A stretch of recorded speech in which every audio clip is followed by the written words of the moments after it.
Hello and welcome to the table. I'm your host, Dean Wolf, and on today's episode of the Tuesday Table Talks, we are going to once again be talking about Flesh and Blood. Yes, I know I've been talking about Flesh and Blood a lot lately on the Tuesday Table Talks, but Dusk Till Dawn is out. I need to talk about a lot of stuff for Dusk Till Dawn for today. I'm going to get gameplays out for Flesh and Blood soon, now that Dusk Till Dawn is out. But getting into the main video, what is today's update for Flesh and Blood? Well, from July 29th to August 13th. Yes, I know that's still a couple of weeks out, but I do need to talk about this while I can still get a decent amount of views for it. But so, what is happening from July 29th to August 13th? Skirmish Season 7. And if anybody down below could comment exactly what a Skirmish Season is, it would be helpful because I don't really get it. But it'd be helpful if I were to know exactly what it is. But in Skirmish Season 7, July 29th to August 13th, the Blitz format is going to get a little bit of a change. It's going to be a little experiment done by Legend Story Studios, the creators of Flesh and Blood. So what is this experiment? Well, the current Blitz format, the one that is going to be slightly changed in Skirmish Season 7, well, what you would do is you would have a 52-card deck. So you would have your main 40-card deck with all your cards, all of your actions, attack actions, reactions, all that stuff in there. Then you would have your hero, equipment, and weapons in your inventory. You'd have 12 inventory slots, one of which would be your hero, and your 4 main equipment, your 1 main weapon, and any other equipment and weapons that you would want to have.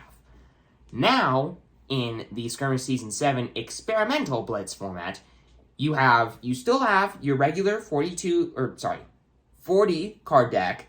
Then, in your inventory, you would have your equipment, you would have your weapons, and then now, instead of it just being equipment and weapons, you can now have other cards in your inventory, which is pretty big.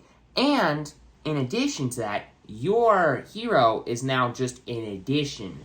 It's not like a card in your inventory. It's just its own thing. It's in its own kind of zone. So now it's a 53 card deck versus a 52 card deck. And instead of your inventory, your 12 inventory cards being just equipment and weapons, the ones that you would be playing in the actual game, and any other ones that you would have for slower games or faster games. But anyways, you would have those equipment, your main equipment and weapons, and now other cards. What exactly does this mean? Why is this such a big deal?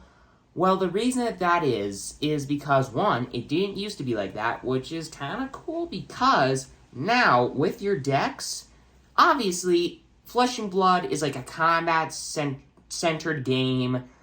Certain heroes are going to play better or worse against other heroes.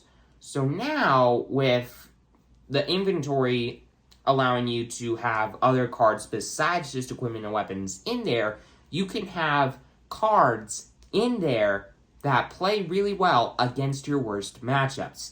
And in the article explaining the Skirmish Season 7 update, I gave you a couple of examples of what you could use this to make your deck better.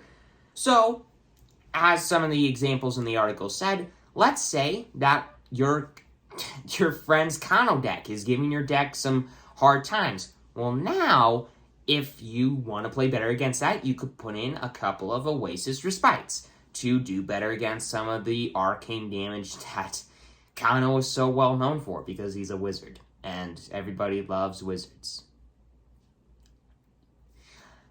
And then, another example that they gave was Prism Auras, which I think is just going to become more popular with Dusk Till Dawn out now. But, so anyways, cards to help you do better against that kind of deck. If your deck was really bad against it, you could put in cards like Time Skippers and Enlightening Strikes in your deck. Or if your deck does really badly against Riptide, and those stupid traps are giving you a hard time. Trust me, I know. They do. You could put in a card like Burdens of the Past, and there's plenty of other decks with plenty of other cards that do really well against those decks. And if you draw those cards, you do much better against those decks. And now, the decks that do really bad against certain decks can do better against those decks. So is this a good thing? Is this a bad thing? Honestly, I think it's a good thing because Flesh and Blood is, Flesh and Blood is an amazing game. And a lot of people are getting into it now. And it just keeps becoming more and more popular. And the Blitz format, I know, I'm a pretty new player. The Blitz format is probably the easiest format to get into as a new player. So, with this, a new addition, now, since you're a new player, and you don't really understand exactly what heroes are going to do well against certain heroes, you could ask people, hey, what cards do really well against this hero that I'm having such a hard time with? They could tell you, then you could add these cards to the deck, and then it makes the new players of Flesh and Blood like to play Flesh and Blood more. That's always a good thing. So it just makes the game a little bit easier for the new players. It gives the old players who have really tuned their decks and made these really powerful decks, but still get destroyed by these stupid decks that are so annoying and so this and so that. You could add in new cards into your inventory, so therefore you don't have to put them in your main deck and mess up that whole thing. Now you can put them in there, and it makes those certain matchups better. Yes, I think the Blitz format, it's hard to build a really good deck and a really strong deck that can do really well against certain matchups. And you're still going to have to do that. You're still going to have to build these really good decks. They don't have to be amazing. If you're not on the Pro Tour or whatever, it's not like you have to build the Omega Amazing Awesome deck or whatever you want to call it. I don't know. But you still have to be really picky with what you put in your deck. But now you have to be a little less picky. You don't have to be as picky with what you put in your deck because now you have some more options that you can put in your sideboard, and it makes your worst matchups easier to do, and you can focus more on just making your main deck really good and not having to worry as much about your worst matchups. So I think it makes the Flesh and Blood format a little bit easier. It punishes you a little less if you're not as good at deck building. Another thing that makes this update better, because new players like myself aren't amazing at deck building. We haven't been playing the games for years and years and years, ever since it came out or whatever.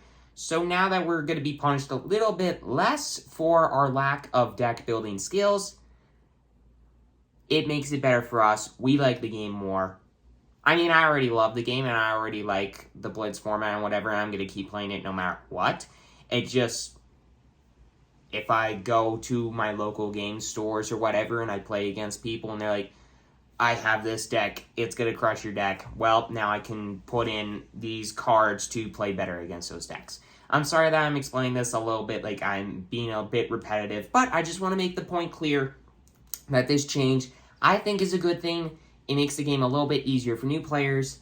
It makes really good deck builders focus more on their main deck and less on their decks, worse matchups. And I think it just makes the Blitz format a bit more fun, a bit more laxed. You still have to focus a lot on the main deck and making your main deck really good and being a good deck builder and keep improving your deck building skills. But now, I think it's going to be slightly more fun because it's not like you're always going to lose against certain matchups and your deck's worse, and then you have to build this new deck and yada, yada, yada. I don't know. I think that this experiment is going to be a success.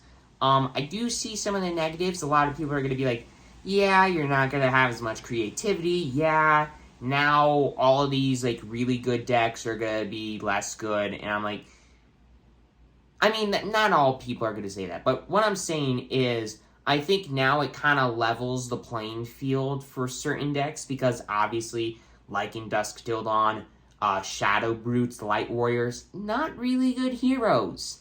And with the updates to them in Dusk Till Dawn, the improvements to them in Dusk Till Dawn, and something like this for the Blitz format, it makes the decks better in Blitz.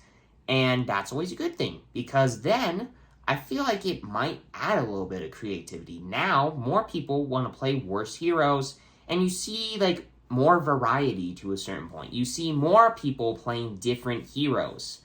So, I don't know. Do you think that this is a good thing? Do you think that there's going to be more creativity, more variety? Do you think the Blitz format's going to be easier to play, harder to play? Any other things? Anything that I left out or whatever? Leave a comment down below. If you want to say anything else about anything I've already said or anything that I missed or whatever. But hey, I hope that you enjoyed this video. I hope that you enjoyed this update to the Blitz format. I hope that you think that it's going to be good. I think it's going to be good. But with all that aside, hey, do you think this experiment is going to succeed? Do you think it's going to fail? We'll just have to wait and see.